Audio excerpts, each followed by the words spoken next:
Joshua Garcia reacts to fake news. He reprimanded Daniel Padilla for cheating on Catherine Bernardo.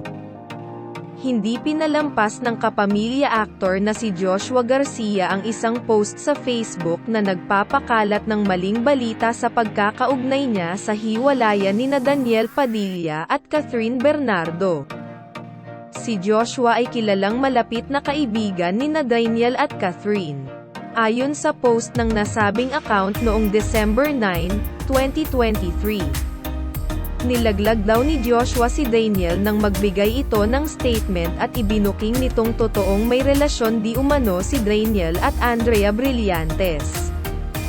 Si Andrea ang itinuturo ng maraming netizens na dahilan ng pagkasira ng relasyon nina Daniel at Catherine. Ayon pa sa post, kampi raw si Joshua kay Catherine dahil alam nitong si Daniel ang nagloko. Ito'y kahit ilang beses na niyang pinayuhan si Daniel na magtino sa umano'y kalokohang ginawa raw nila ni Andrea.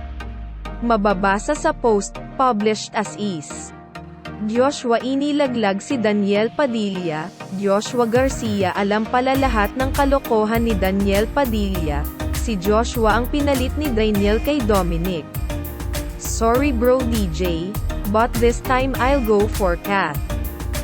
Matagal na kitang sinabihan na ayusin mo yung ginagawa mo at yung relasyon nyo ni Kath, pero hindi ka nakinig at tinuloy mo yung mga kalokohang ginagawa nyo ni Andrea.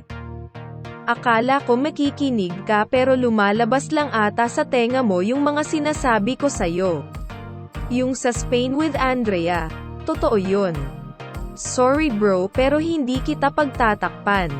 Mabilis itong nakarating kay Joshua nang may isang netizen ang nagtag sa kanya sa X, dating Twitter, ngayong Lunes, December 11.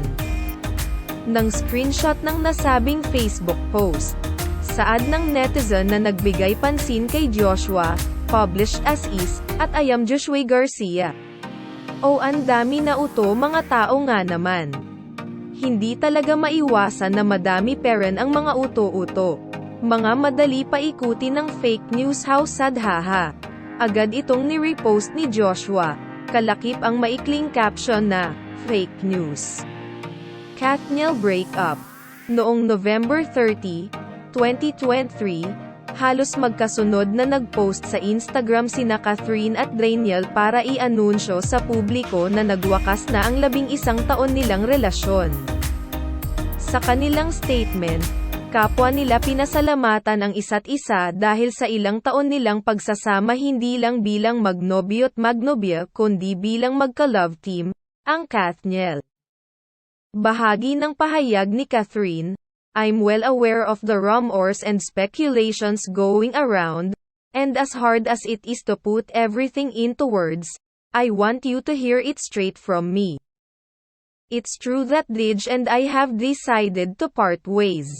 Like any relationship, we tried our best to make it work. We've been drifting apart for a while now. And we ultimately had to accept that we can't go back to where we used to be. It just won't be fair to pretend that everything is still the same. Sa statement naman na inilabas ni Daniel, sinabi niyang hindi mawawala ang pagmamahal niya kay Catherine sa kabila ng kanilang hiwalayan. Hindi nagbigay ng dahilan si Daniel kung bakit sila nag-break ni Catherine.